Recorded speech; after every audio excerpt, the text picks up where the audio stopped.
Omega, sino nga ba ang magkakamit ng hulang puntos para sa laban na to? Alam mo, nakakamiss dito, no? Yung show na normally ginagamit dito ni Super Yoshi. At so, isa rin siya sa mga masasabi ko na makikita malupit no, pagdating sa show. Bukod kila Brusco, bukod sa ibang mga players, di ba? Grabe si Yoshi. Yan ang ginagawa. Ganyan ang, alam mo, sa totoo lang, ganyan ang Cho vs Kufra matchup. Kasi ang malungkot sa Kufra, hindi mo pwede ipakita kung ano skill mo. Laban sa Cho, kasi yun lang, may kasamang James Punks, boss. Yun lang, okay? Wait, wow, what? Pinigilan niya, pinigilan. Hindi niya kasi alam kung saan manggagaling. Or baka kasi may nakaabang. Pero dahil sinigurado ng Ayun Xnova na walang nakasunod, first blood para sa AP Bren. Binato pa ng resibo ni Xnova dito. Ay, wait lang, pinagpabaril. Netsky and si Ryzen ang nakakuha ng kill. Ang sama nito kasi first kill ay napunta kagad dun sa jungle. Oo nga, kay Ryzen pa. Ganda nung ganda nung ginawa ni Yoshi kanina kasi super important yan yung Cho to Kufra matchup. Hindi ka talaga pwede magpakita ng kahit anong skill. Kapag nag-bouncing ball ka, libre yung mid. Basically for Ryzen. Kahit sabihin natin ma-block mo yung rotation ng Cho, basically kaya nung Farsa, yung Selena. Hoy! Hoy! Hindi tumama ang yung pagtalon dito ni Xnova at namatay kagad si Aqua. Hindi natin na-expect to kasi dapat tahimik nga lang actually yung mga mid laners natin. Pero mainit ang aksyonan. Kasi alam nila walang bouncing ball eh. Libre yung Cho.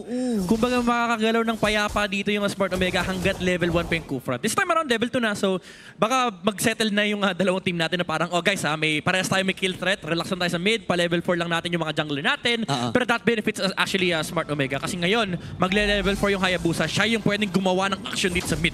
Kumbaga yun kasi yung window R. Kaso ngayon yung window, matik daw si Super Yoshi medyo matakas. Ayan na mga dash si Haji. Ayan na. Red at may ipet. Ito nga si Xnova second death para sa ating rookie. Okay, si Lord GM naman ngayon isasama na. Sabi niya, kailangan na ata ng tulong ko. Pero nandun yung spread. Inuuna na yung pagong.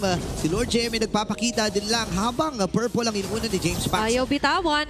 It's going to be the arrows and the traps here for Super Yoshi. But still, might be a free turtle na agad dito for Smart Omega. Sa totoo lang, at gusto mag-rotate yung dalawang X-Blade sa mid. Ang problema kasi tapos na yung action. Bago sila umabot. Kaya nagsuntukan sila sa river. Kasi wala silang abot sa mid lane. But again, this is a very good advantage for Smart Omega. Early game na hawakan nila, nakakuha ng kill si Ryzen. And malaki yung threat ng Hayabusa versus the Haret actually. Kasi yung shadow kill, medyo reliable for Ryzen to actually take down this Haret. And meanwhile, you have the Lancelot na hindi ganun kadali pumatay ng isang Granger. Kasi number 1, kailangan tumama yung mga dash. And number 2, may flicker dash din naman si Netsky. Yung shadow kill kasi, if ikaw yung Haret, kapag wala kang mapapatamaan nung second skill mo, hindi reliable yung shields para mabuhay ka. So, alam mo yun, parang mas guaranteed yung rotation ng Omega if pupunta sila sa gold lane. So, it's all about the mechanics here for AP Bren. Yung technicalities, kailangan on point.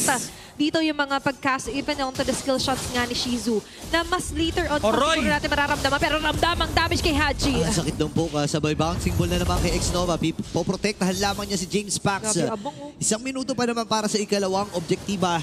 Pero ang ganda talaga ng ginagawa ni Super Yoshi, man. Oo, kasi ito yung kina-cover mo yung tracks ng AP Bren. Ganda rin yung ginawa ni Haji kasi pinauwi nila si James Punks. And sobrang importante na papababa mo yung HP ng mga jungler kasi basically nadi-dismantle yung trio mid ng kalaban. Walang pressure sa kahit anong lane.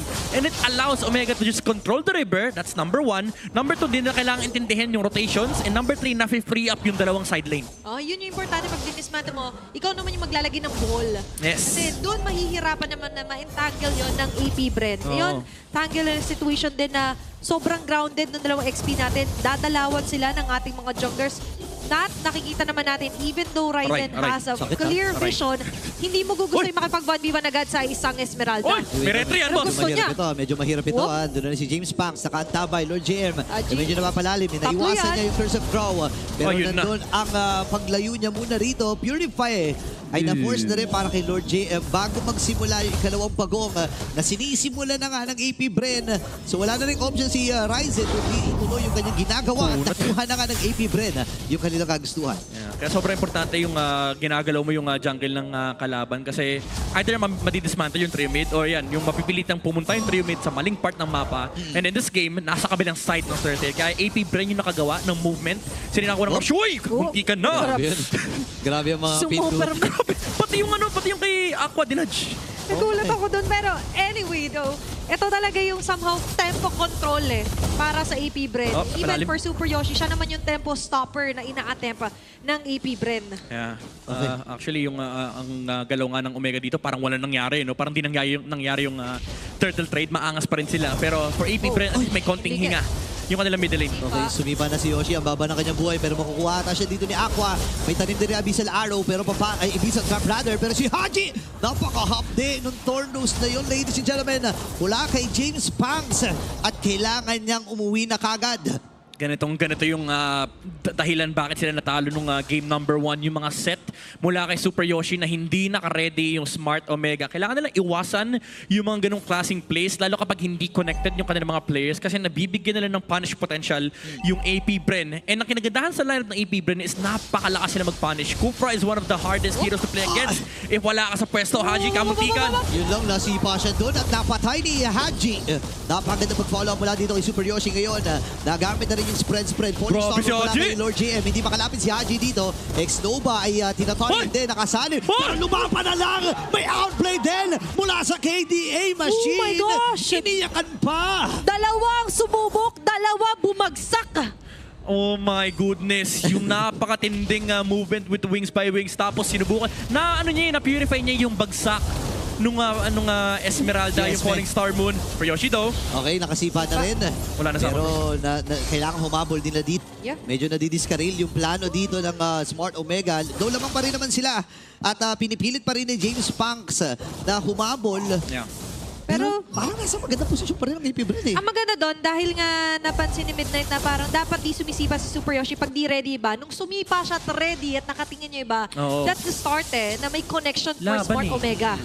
By the way, grabe yung talagang pressure dito sa middle lane na kanina pa nakatingin sila Ryzen doon kay Aqua. Good thing for Aqua, nakadodge siya with a dash pero it just means na medyo matatalian dito yung Smart Omega na kumuha ng Lord kasi walang vision na hawak ng AP Bren. Bilis, alam nila si Ex-Nova at si Aqua magkatabi. So wala talagang threat or pressure na manggagaling doon sa dalawa, sa duo natin sa gitna. Yep. And ngayon, ang Smart Omega, makikita natin na sobrang confident na nila. Falling Storm din nabitawan na rin.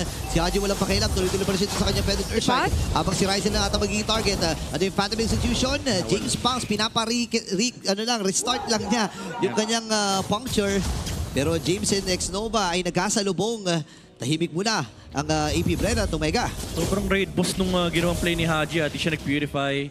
Tapos dalawang bagsak pa siya. Kasi alam niya hindi siya aabutan ng ibang members ng AP Bren. Pwede naman siya mag-wings by wings. Kasi hindi naman naka-damage build yung Esmeralda. Even though may Enchanted Talisman, hindi yan yung burst na usual na nakikita natin sa mga RG. Yung Starium Holy Crystal. Ito yung tank, tank Esmeralda. Pero sa may top lane, another Feather Strike. Oy, na-cancel din yung plano dito ni Super Yoshi habang Lord JM isasama na. Pero matagumpay naman yung pagkakabasag ng Torres sa may bandang itaas. Sobrang hirap ng entry point for AP Bren, no? Ano ba yung condition nila dito to somehow pull through yung plano dito, Ex-Nova, Ex-Lord JM combos? Kailangan super importante nung matatala ni Ex-Nova. It either be Super Yoshi or Haji kasi ang nagiging problema na lang yun is kapag hindi nila mahawakan yung frontline, it takes a while for AP Bren to gather information. And doon lumalabas yung range advantage ng Omega with Feathered Airstrike and Death Sonata mula kay Netsuki. Tapos yung mga pag-amba pa ng Cho Ryzen! Pero sobrang struggle to. Yung buti nilang lumipat si Shadowkin pero si Super Yoshi at ay mamamatay! Nakuha pa ni James ang Feathered Earthshake naman ay nabitawan na rin dito ni Haji. Pero buhay pa si Lord JM. Lalayo na muna dito ang AP Bren. Pero nakaka-champi-champi sila ng mga kills ha. Okay, they've got their first condition. What's next for AP Bren? Kailangan naman na magamit nila yung Kufra dito para gapang nila yung mga bush. Next stop si James. Yung glue naman yung next na problema dito ng AP Bren. Kaya kailangan na sama-sama pa rin talaga yung kanilang lineup. Medyo hirap sila maghiwa-hiwalay pero at this point medyo kailangan nilang gawin yun. They have to start a slow push. Kontrolin nila yung wave dito sa may mid lane as well. But for Smart Omega, again, yung advantage na meron sila dito is pwede nilang hawakan yung bush magdamag. Yung range advantage with Haji. Ayun na, covered! Pumasok din na hindi umabot yung Tyrant's Revenge. Tatama ba yung Abyssal Arrow? Hindi. Pero hinamol pa rin ni Lord JM ito. Hindi nagamit yung kanyang Purify. Pero pwede ata mag-burst. Yun ba magiging call dito ng AP Bren? Stop. Nakatabay lang si Ex-Nova. Bibigyan na niya ata ang pagsukat dito ni Ryzen. Ngayon na, hulihan with the Tyrant's Revenge. Silence Rage! habang si James Banks ay nakakuha na rin ng panibagong kill. Sasalubong si Lord JM pero wala silang way para putunawin itong Esmeralda na to. Exnova with the Tyrant's Revenge. Dinabutan NS with the flicker. Super Yoshi sinasangkalan ng kanyang sarili para maprotektahan si Netsky at malaya ata nilang makukuha itong Lord na ito. Tatak AP Bren na nagwagi. Very nice position here para sa AP Bren pero may isang na namang talon. James atas pero abutan ng ball Starmount. Okay boy, balik Super Yoshi pero habang si Lord JM flicker na force para dito kay Super Yoshi. Habang Federation naman mula sa KDA machine pero hindi sapat yung damage para tunawin si Lord JM at nagwagi ang AP Bren sa kanilang plano. Okay, on point, reaching 2 of their conditions midnight. All started onto taking down Super Yoshi. Next was Haji. Naging gandang entry point din nung nahuli ni Xnova si Ryzen. 2 minutes straight, men. 2 minutes straight perfect targets from AP Bren. Unang tinamaan was yung Cho. Sunod nating hiningi was yung Farsa. Alam nila, nasa middle lane si Haji. Nung feathered airstrike, tumalon kaagad si Lord JM at pati na rin si Xnova. And because of that, they had access to the mid bush which gave Xnova the jungler entry para mahuli nila si Ryzen. Akala ni Ryzen safe siya dun eh. Pero right after nung Tyrant's Revenge and Tyrant's Rage, wala na siyang way para makatakas. Even hindi nga niya nagamit yung kanyang shadow kill. Dahil sa bilis na mga pangyayari na yun. At nasugod sila, tapang ni Lord JM. Okay, mabilis din na ngayon makakabawi at makakabangon ng AP Bren. But take note sa may bandang gitna. There's still a capability for AP Bren to somehow dodge out yung ganong klase mga movements for Ryzen. Medyo kinabahan pa ako dun, sinama sa pad of execution itong si Ryzen. Buti na lang, may natitirang shadow para maka-atras at yung oras na natitira na yon. Pero tingnan mo, ang daming aksyon. Pero 5-5 pa lang pala score natin, pre. Yeah, kumbaga yung mga skirmishes na nakikita natin is just them trying to look for the pickup. Kumbaga may laruan talaga nangyayari. Laro na nga nilalaro pa. Pero it's gonna allow AP Bren to sort of control the map currently. Kasi ngayon, yung pag-abante ay hawak ng AP Bren. Hindi basta-basta makasilip sa mga bush dito si James kasi may nag-aambang na Tyrant's Revenge mula kay Xnova. And burstable lahat ng targets sa pipiliin ng AP Bren. Pero there's strike though. Okay, nagamit. Tumama yung Abyssal Arrow. Kalahati ang buhay ni Lord JM. Masakit na rin actually yung mga damage na ibinibigay ni Haji dito and Netsky. So inaantay na lang talaga. I mean, waiting game muli para sa Smart Omega.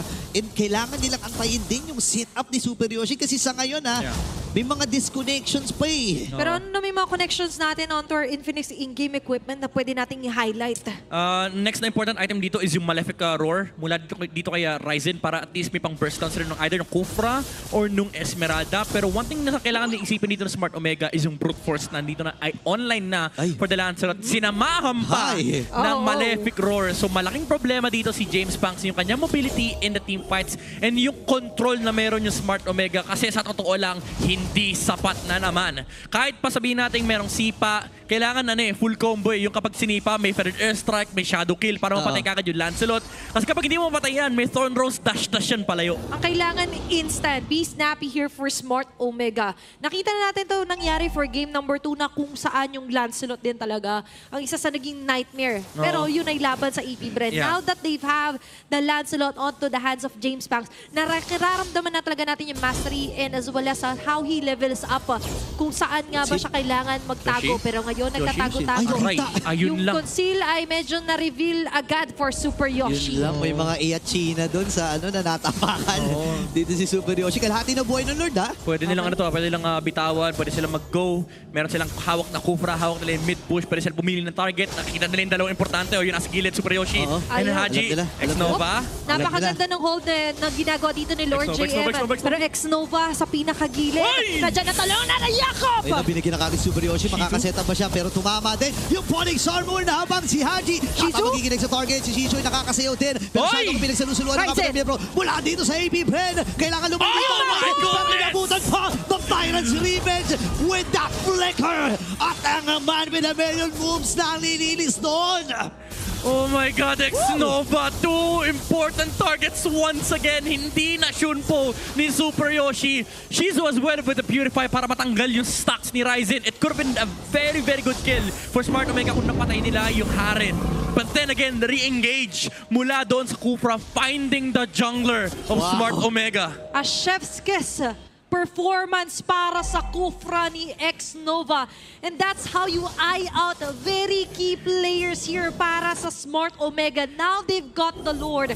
At hawak na rin nila unti-unti at isasabay nila yung wave even on the bottom side and on the mid side. And props din kay Lord GM earlier. Hindi masaya sa Super Yoshi yan. Si X-Nova will try to find the spot. Remember, X marks the spot para sa AP Bren. Isang talon na naman mula kay Kufra, yung yayanig dito sa mundo ng Smart Omega. Kailangan nilang ingatan yung kanilang mga postura. Even though meron silang mga pang-depensa, yung Better Airstrike, ayun na naman si X-Nova. Pero we feel like pwede pa naman depensahan. Matunaw na Smart Omega agad ang lure na dala-dala ng AP Bren. Ready to rumble if ever man, and even AP Bren knows that. So disiplina muna, hindi nila masyado ilalalim yung mga dala-dala nila. Men, nabasa ko kanina sa mga diskusyonan sa MLBB News sa MPL Philippines na official na group. May mga discussion na kagad sila sa mga best na rookie. No, si Purge ay kasama sa best rookie dahil sa performance niya kahapon. Men, isa to sa mga listahan. Kaya nga, kinikilig ako kasi yung mamaya natin, literal 4 doon. 4 doon galing MDL, pero focus muna tayo dito kasi yung Smart Omega, kanina pa nila problema. Ito si X-Nova, ikaw, pumasok ka dito, malaki ka kagad problema. Ikaw, X-Nova. Kakarating mo lang. Masyado kang magaling, ha? This is what we're talking about, na maganda yung mixture talaga. Kapag nagmi-mix and match ka, what works best. Na nakita natin for the improvement for AP Bren, naglagay sila ng magte-take charge at magte-take ng magandang foundation, which is si Aqua. All throughout, even no sabihin natin hindi naman instant yung nagiging burst ng isang Selena, but technically speaking, ang gandang way of stopping yung mga advances Super Yoshi sa araw. Ang ganda kasi parang ang fresh nung POV ng AP Bren. You have that experience from Aqua, and then yung rookie ni Jitters na ni X-Nova, hindi natin nakikita kasi parang hindi siya nadidiskaril. Kumbaga kung nababalo dito Smart Omega, ang dami nangyayari. Si X-Nova kanina, focus lang sa goal. Sabi ng team ko, patayin ko lang yung Cho. Sige, papatayin ko yung Cho. Nung nakita na niya yung Hayabusa, doon na lumabas yung yung dugong MDL niya. Nilabas niya yung lakas niya. Sabi niya, pag patay jungle pre. Wala akong magagawa eh. Tsaka I mean, yung proper targeting din X-Nova ay sobrang ganda. No, kasama pa nung sobrang saktong Abyssal Arrow. Actually, pwede nga magpalit-palit sila dito. Pag tumama yung Abyssal Arrow, tsaka niya talunan. Pag tumama yung talon, tsaka mag-Abyssal Arrow. So, depende sa mga mix and matches dito ng AP Bren. Whichever works best. Ang sipag mag-check push ni X-Nova. Kanina pa niya pinapirst kila niya mga bush na yan. Tamang trabaho lang. Sabi niya, ganito kasi yung mga napaparod ko last season. Lahat ng bush check nila eh. Kasi nga, sa Kufra, kailangan gapangin mo lahat ng pwede mong tignan. Gapang malala. At yun yung gumagana, so why change it? Ngayon, for Smart Omega, what should they change? Kasi technically speaking, nakakasabay sila. Bababa ngayon yung ating kill score, by the way, midnight eh. Medyo masakit for Smart Omega natanggapin to, pero kailangan may magpakamatay para makita nila yung Kufra. Kailangan may mag-sacrifice. Yes, kailangan nila bigyan ng avenue dito yung Farsa, pati na rin yung Hayabusa. Kasi kapag ginagawa mo to, ang dali mag-check ng bush. Na-clear nila yung mid lane, pero ito gagapang yan kasi wala kang ulti, mababa HP ng glue. Eh ngayon, tignan nyo yung hawak na bush ni X-Nova. Naku po, si James, pwedeng talunan! Dito na napakabilis! Shizu with a kill! At si Lord JM nag-freestyle yung moves pa. Nag-winter crown pa, pre. Kung tinama ka doon, overkill na yun eh. Ang ganda ng macro ng AP Bren. Alam mo yung pag-viewer ka, pag alam mo yung next na mangyayari, mapipredict mo eh. Eh, ang malapit doon yung AP Bren, di nila kita yung nakikita natin. Pero basically, sabi nila, pwede to eh. Bigyan na. Kung pwede lang ma-double kill ang isang tao. Double dead. Na-double dead. May abonado pa dun sa buhay niya. Pati yung mga glulets namatay eh. Nagulat din si James actually. And yung Bright, minimension pa lang na napakaganda ng posisyon doon ni X-Nova. And exactly what happened, na play out yung plan well here para sa AP Bren. Now the Lord will be marching on to para Smart Omega. But technically speaking, aabot naman dito ang buhay ni James. Imagine mo yung threat ng yung threat ng AP Bren ngayon, pati yung mga longs namatay. Long po yun guys, hindi glulets. Joke lang yung glulets. Long talaga pangalan nun. Oy, naman! Mamaya Abyssal Arrow, pasok din. Ito si Lord JM. Sila. Pero chichilan sila. Fender Nursey, nabitawan na ni Hadi. Pero libreng target. At dito! Kailangan mag-wings by wings ni Hadi. Tawag si X-Nova, pero may ibit din natin Super Yoshi. Naku, 5 miyembro. Nagsalo to sa kanyang shadow kill. Alam nila na nabuubusan na ng kits. Team of Smart Omega, round number 2. Sabi ng AP Bren. James dito, isasalubog din. Doon ang kanyang mga folks. Tyrant's Revenge and Tyrant's Rage combo, ladies and gentlemen. At ang AP Bren, ready na maglinis. Ang barangay ay nire-raid na nila. At sila magwawagi. Sila pa nito.